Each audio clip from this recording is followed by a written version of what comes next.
আর বেশি কাদালে উড়াল দেব আকাশে। আয়ুব বাচ্চুর গানের এই একটা লাইন শেখ হাসিনার ভাগ্য নির্ধারণ করে দিয়েছিল। আমরা যারা নিয়মিত রাজনীতির খোঁজখবর রাখি তারা নিশ্চয়ই জানি, শেখ হাসিনার পতনের ঠিক 2 দিন আগে ক্যান্টনমেন্টের হেলমেট হলে সেনাবাহিনীর প্রধান ওয়াকারুজ্জামান অফিসার্স অ্যাড্রেস নামে একটা জরুরি সভা আহ্বান করেছিলেন, যেখানে বাংলাদেশের প্রত্যেকটা ক্যান্টনমেন্ট থেকে অফিসাররা যুক্ত হয়েছিলেন। এই সভায় আয়ুব বাচ্চুর গানের এই লাইনটা গেয়েছিলেন সেনাবাহিনীর প্রধান, এবং এর মধ্য দিয়ে তিনি বুঝিয়ে দিয়েছিলেন আন্দোলনের পরবর্তী দিনগুলোতে সেনাবাহিনীর অবস্থান কী হবে, এবং সারা দেশ থেকে যুক্ত হওয়া সেনাবাহিনীর অফিসাররা বুঝে গিয়েছিলেন শেখ হাসিনার ভাগ্যে কী ঘটতে যাচ্ছে। ওই সভায় সেনাবাহিনীর প্রধান আরেকটা গানের একটা লাইন গিয়েছিলেন, আমি তো প্রেমে পড়িনি, প্রেম আমার উপরে এসে পড়েছে। তিনি বোঝাতে চেয়েছিলেন যে পরিস্থিতিটা তৈরি হয়েছে এবং সেনাবাহিনীকে যেটা ফেস করতে হচ্ছে সেটা তিনি চাননি, কিন্তু যে পরিস্থিতিটা দেশের মধ্যে বিরাজ করছে এটার প্রভাব সেনাবাহিনীর উপর এসে পড়েছে, এবং সেনাবাহিনী এই পরিস্থিতিতে কি করতে পারে সেটা নির্ধারণ করবার জন্যই সেই বৈঠকটা তিনি ডেকেছেন, যেখানে সেনাবাহিনীর সিনিয়র অফিসারদের চেয়েও জুনিয়র অফিসাররা কথা বলার সুযোগ বেশি পেয়েছিলেন। আন্তঃবাহিনী গণসংযোগ পরিদপ্তর আইএসপিআর এই সভা নিয়ে একটা প্রেস বিজ্ঞপ্তি প্রকাশ করেছিল, যদিও সেখানে এই সভায় কী বিষয়ে আলোচনা হয়েছে, সেনাবাহিনীর প্রধানের বক্তব্য কিংবা অন্যান্য অফিসাররা কী ধরনের মতামত দিয়েছেন সেগুলো কিছুই উল্লেখ করা ছিল না। এখন আমরা জানতে পারছি প্রতিরক্ষা গোয়েন্দা বিভাগের চাপেই আইএসপিআর খুব সংক্ষেপে এই সভার প্রেস বিজ্ঞপ্তি প্রকাশ করেছিল, এবং যেহেতু সেনাবাহিনীর বিষয় এ কারণে বিভিন্ন সূত্রে গণমাধ্যমের কাছে এই সভা সম্পর্কে তথ্য থাকলেও তারা সেটা প্রকাশ করেনি, বরং তারা আইএসপিআরের দেয়া প্রেস বিজ্ঞপ্তির উপরে ভিত্তি করেই রিপোর্ট প্রকাশ করেছিল। যদিও বাংলা আউটলুক সে সময় আইএসপিআরের প্রেস বিজ্ঞপ্তির বাইরেও কিছু তথ্য আমাদের সামনে নিয়ে আসে, এবং এর উপরে ভিত্তি করে 4 আগস্ট আমার এই চ্যানেলে আমি একটা ভিডিও করেছিলাম, ডেসক্রিপশনে আমি সেই লিঙ্কটা দিয়ে দিব, আপনারা দেখে নিতে পারেন। যদিও সেখানেও খুব বেশি তথ্য ছিল না, যতটুকু আইএসপিআর প্রকাশ করেছিল তার বাইরে এমন কিছু ইঙ্গিত তারা দিয়েছিল যেটা আমাদেরকে একটা ধারণা দিয়েছিল পরবর্তী দিনগুলো চলমান আন্দোলনে সেনাবাহিনী কী ধরনের অবস্থান নিতে পারে। কিন্তু শেখ হাসিনা পদত্যাগ করে পালিয়ে যাবার পর এখন আমরা সেই সভার ডিটেইল জানতে পারছি। এটা সেই সভা যেখানে শেখ হাসিনার ভাগ্য নির্ধারণ হয়েছিল। এটা সেই সভা যেটা নির্ধারণ করেছিল আন্দোলনের পরবর্তী দিনগুলোতে সেনাবাহিনীর ভূমিকা কী হবে। এমনকি আমরা বলতে পারি এটা সেই সভা যে সভা বাংলাদেশের ভবিষ্যৎ নির্ধারণ করেছিল। এখন যেহেতু আমাদের সামনে সেই সভার পূর্ণাঙ্গ চিত্র রয়েছে, আমরা একটু দেখে নিই সেই সভায় সেনাবাহিনী প্রধানের বক্তব্য কী ছিল, অন্যান্য অফিসাররা কী ধরনের মতামত দিয়েছিলেন, যার ভিত্তিতে পরবর্তী করণীয় নির্ধারণ করেছিল বাংলাদেশ সেনাবাহিনী। দি বিজনেস স্ট্যান্ডার্ডের রিপোর্ট, 3রা আগস্ট সেনাবাহিনীর বৈঠকে কী আলাপ হয়েছিল জানা গেল সেই বৈঠকের বিস্তারিত। 3রা আগস্ট সেনা প্রধানের সাথে একটি গুরুত্বপূর্ণ বৈঠকে তরুণ সেনা কর্মকর্তারা নিজেদের জনগণের ওপর গুলি নয় এই মনোভাব প্রকাশ করেছিলেন। সেনাপ্রধান জেনারেল ওয়াকারুজ্জামান আরও স্পষ্ট করে বলেছিলেন এখন থেকে আর কোনো গুলি নয়। এই মনোভাব এবং সিদ্ধান্তের ফলে শেখ হাসিনা প্রধানমন্ত্রীর পদ থেকে 48 ঘন্টারও কম সময়ের মধ্যে 5ই আগস্ট পদত্যাগ করতে বাধ্য হন। বাংলাদেশের গণমাধ্যম সেনাপ্রধানের সঙ্গে তার কর্মকর্তাদের বৈঠক নিয়ে নিজেদের মধ্যে আলোচনা করলেও প্রতিরক্ষা বিষয়ক অনেক বছরের পুরনো চর্চার কারণে আইএসপিআর অর্থাৎ ইন্টার সার্ভিস পাবলিক রিলেশনস থেকে তথ্য না পাওয়া পর্যন্ত প্রতিবেদন তৈরি করেনি। পরে সংবাদ করলেও বৈঠকের ফলাফল খুব একটা প্রকাশ করতে পারেনি। রাষ্ট্রের স্বাধীনতা ও সার্বভৌমত্বের জন্য গোয়েন্দা কার্যক্রমের উদ্দেশ্যে তৈরি করা একটি বিশেষ সংস্থা, যেটি পূর্ববর্তী সরকারের আমলে একটি দমনমূলক যন্ত্রে পরিণত হয়েছিল, সেই সংস্থাটি থেকে শুধু আইএসপিআরের সংবাদ বিজ্ঞপ্তি ছাড়া 3রা আগস্টের বৈঠক নিয়ে কিছু লিখতে বা প্রতিবেদন তৈরি করতে নিষেধ করা হয়েছিল। তবে দেশের অস্থির পরিস্থিতির মধ্যেই আইএসপিআরের সংবাদ বিজ্ঞপ্তি সেনাবাহিনীর অবস্থান পরিষ্কার করে দিয়েছিল। সেখানে সেনাপ্রধান বলেছিলেন বাংলাদেশ সেনাবাহিনী সর্বদা জনগণের স্বার্থে এবং রাষ্ট্রের প্রয়োজনে পাশে দাঁড়াবে। ওই গোয়েন্দা সংস্থার কাছে আইএসপিআরের সংবাদ বিজ্ঞপ্তি সন্তোষজনক না হওয়ায় সংস্থাটি গণমাধ্যমকে, বিশেষত বেসরকারি টেলিভিশন চ্যানেলগুলোকে বিজ্ঞপ্তির জনগণের পাশে দাঁড়ানো অংশটি ব্যবহার করতে নিষেধ করে। সকল গণমাধ্যম না হলেও বেশ কিছু ইলেকট্রনিক মিডিয়া এই নির্দেশ পালন করে জনগণের পাশে দাঁড়ানো শব্দগুলো তাদের ব্রেকিং নিউজ টিকার থেকে মুছে দেয়।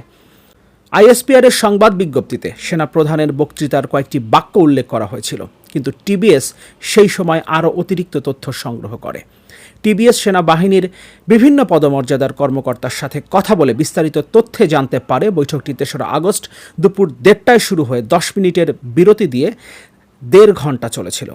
সেনাপ্রধান জেনারেল ওয়াকারুজ্জামান প্রায় আধা ঘণ্টার একটি উদ্বোধনী বক্তব্য দেন, যেখানে তিনি ব্যাখ্যা করেন কেন সেনাবাহিনীকে সরকারের নির্দেশনা অনুযায়ী সিভিল প্রশাসনের সহায়তায় নিয়োগ করা হয়েছে।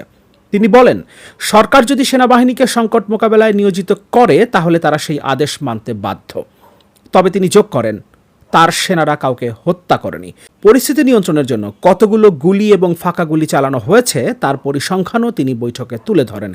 এক পর্যায়ে সেনাপ্রধান দুটি গানের কথা উল্লেখ করেন। একটি গান ছিল, আমি তো প্রেমে পড়িনি, প্রেম আমার ওপরে পড়েছে, যা দিয়ে তিনি বোঝাতে চেয়েছিলেন যে তিনি কোনো ঝামেলা ডাকেননি, বরং ঝামেলা নিজেই তার এবং সেনাবাহিনীর সামনে এসেছে। আরেকটি গান ছিল প্রয়াত সঙ্গীত শিল্পী আয়ুব বাচ্চুর, আর বেশি কাদালে উড়াল দেব আকাশে, যা দিয়ে সেনাবাহিনীর কর্মকর্তারা বুঝতে পেরেছিলেন তিনি কি বোঝাতে চাচ্ছেন। বক্তব্য শেষে সেনাপ্রধান বিভিন্ন পদমর্যাদার কর্মকর্তাদের বাস্তব অভিজ্ঞতা শোনানোর জন্য আমন্ত্রণ জানান।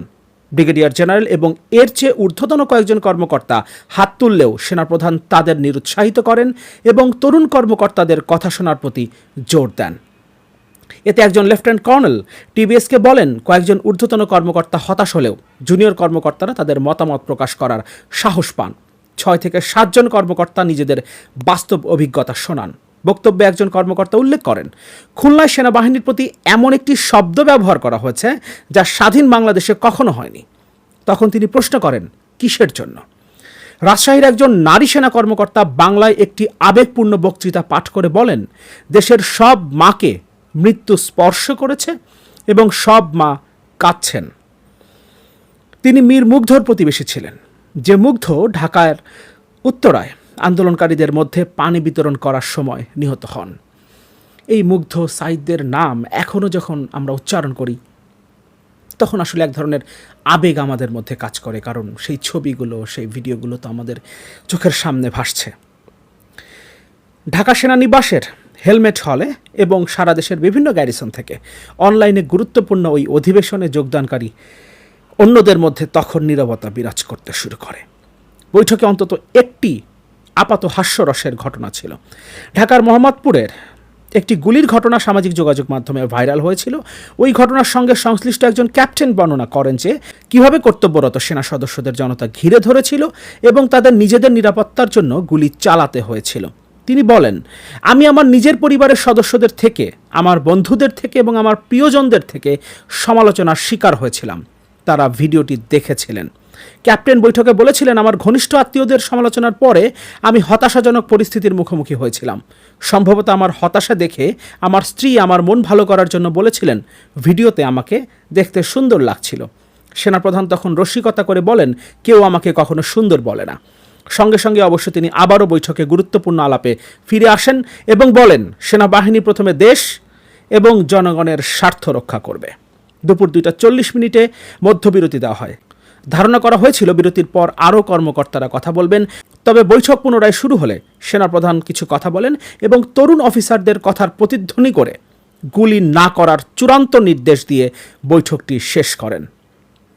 তরুণ অফিসারদের কথার প্রতিধ্বনি করে গুলি না করার চূড়ান্ত নির্দেশ দিয়ে বৈঠকটি শেষ করেন।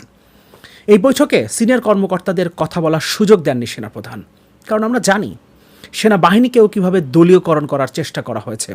এ কারণে সিনিয়র অফিসার পদগুলোতে কাদেরকে বসানো হয়েছে, কিভাবে বসানো হয়েছে, কাদেরকে প্রমোশন দেওয়া হয়েছে, সেই বিষয়গুলো আমরা বুঝতে পারি। এ কারণে সেনাবাহিনী প্রধান বুঝতে পেরেছিলেন সিনিয়র অফিসারদেরকে সুযোগ দেওয়া হলে হয়তো সরকারের সুরে সুর মিলিয়ে কেউ কেউ কথা বলতে পারেন। এ কারণে জুনিয়র অফিসারদের তিনি কথা বলার সুযোগ দিয়েছিলেন। এবং মাতৃভূমির প্রতি সেনাবাহিনীর যে কর্তব্য, এতগুলো বছর ধরে 2018 সালের নির্বাচনে সেনাবাহিনীর ভূমিকা, এর আগে পরেও সেনাবাহিনী থেকে অনেকে র্যাবে গেছেন, সেখানে তাদের ভূমিকা, সব কিছু মিলিয়ে নানা ধরনের বিতর্ক তো আছেই। কিন্তু তারপরও এই শেষ সময় এসে, বিশেষ করে 3রা আগস্ট, বাংলাদেশের সেনাবাহিনীর প্রধান থেকে শুরু করে বিশেষ করে জুনিয়র অফিসাররা তারা যে ভূমিকাটা নিয়েছিলেন, এটার জন্য বাংলাদেশ সেনাবাহিনীর কাছে এদেশের জনগণ চিরদিন কৃতজ্ঞ থাকবে। আবারও বাংলাদেশ সেনাবাহিনী এবং সেনাবাহিনী প্রধানকে ধন্যবাদ জানাই, কৃতজ্ঞতা প্রকাশ করছি বাংলাদেশের জনগণের পক্ষ থেকে। কিন্তু আরেকটা কথা বলে রাখি, শেখ হাসিনা চলে গেছে, কখনো যদি এদেশে আর কোনো স্বৈরাচারের জন্ম হয় কিংবা সেনাবাহিনী যদি নিজেরাই স্বৈরাচারী হয়ে ওঠে, তখন কিন্তু আমরা সমালোচনা করতে ছাড়ব না।